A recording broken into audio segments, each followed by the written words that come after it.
بسم الله الرحمن الرحیم. السلام علیکم ورحمت الله وبرکاتو. د امر بالمعروف نهی عن المنکر او شکایتونو اوریدلو وزارت ورځنی لاند او مهم خبرونه.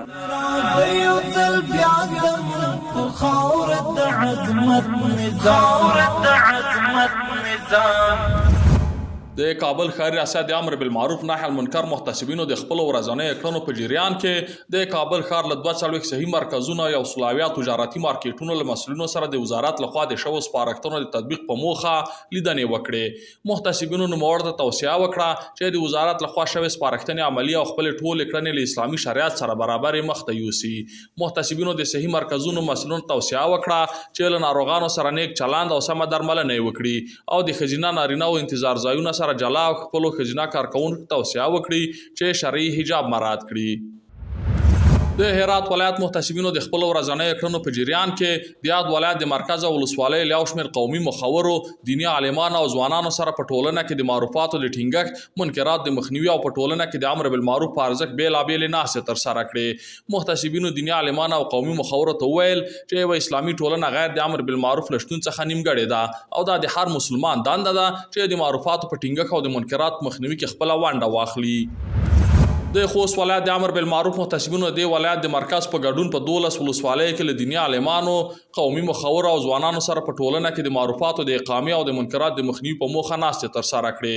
په دې ناستو کې محتسبینو له دیني عالمانو وغوښتل چې د منبرونو له لارې خلکو ته د حجاب او امر بالمعروف پر ارزښت خبرې وکړي او پر قومي مخورو یې غږ وکړ چې په ودونو او نورو خوښیو کې د بې ځایه دودونو په مخنیوي کې مرسته وکړي.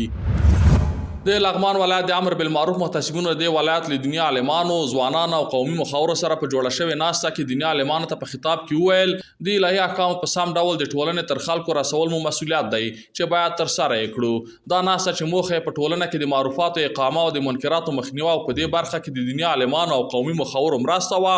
محتسبینو دیني عالمانو او قومي مخورو ته وویل د امر بالمعروف وزارت لوري د ټولنې د سمون په موخه شوې سپارښتنې د اسلامي قوانینو په رڼا کې دي چې پلي کول یې زموږ او ستاسې ګډ مسؤلیت دی. د غزنی ولایت د امر بالمعروف رئیس مولوي محمد عالم ناصح د مال پلاوي په مالتیا د دې ولایت د اماراتي او خصوصي بانکونو له مسؤلینو سره په ناسته کې هغوی ته وویل چې پر خپلو ښځینه کارمندانو حجاب رعایت کړي او د ښځینه او انتظار ځایونه ځانګړي کړي او په دې برخه کې د اختلاط مخه ونیسي. د میدان وردګ ولایت د امر بالمعروف نهي المنکر او شکایتونو اوریدلو امر مولوي ذبیح الله منصور د یاد ولایت مرکز کې د 12م ټولګي زده کوونکو فراغت غونډه کې ګډون وکړ. ښاغلي منصور زده کوونکو ته د مبارکۍ ترڅنګ توصیه وکړه چې خپل زده کړې جاري وساتي او د زخمي وطن زخمونو ته پټۍ جوړ شي او په هر حالت کې د خپل وطن او خلکو ترڅنګ پاتې شي. دغه راز له ښوونکو د مننې ترڅنګ وغوښتل چې د هېواد د بچیانو د سالمې روزنې په برخه کې لا هڅې وکړي. محتسبینو نوموړو ته وویل د ځوان نسل روزنه زموږ ټولو دیني او انساني دنده ده او په خپله دنده کې باید رښتیني واوسو.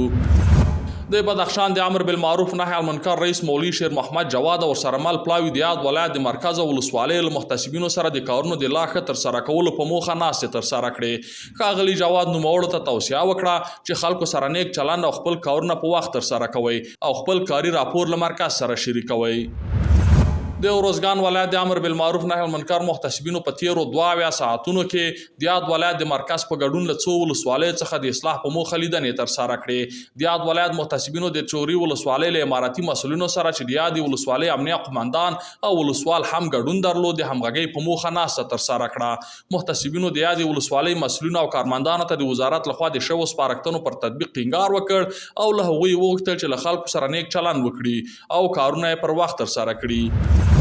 د سمنګان د امر بالمعروف نهي المنکر او شکایتونو اوریدلو ریاست محتسبینو د خپلو ورځنیو کړنو په جریان کې د یاد ولایت مرکز کې د یو شمېر مسجدونو ملا امامانو، قومي مخورو او ځوانانو سره د الهي نافرمانیو په تړاو ناستې ترسره کړې.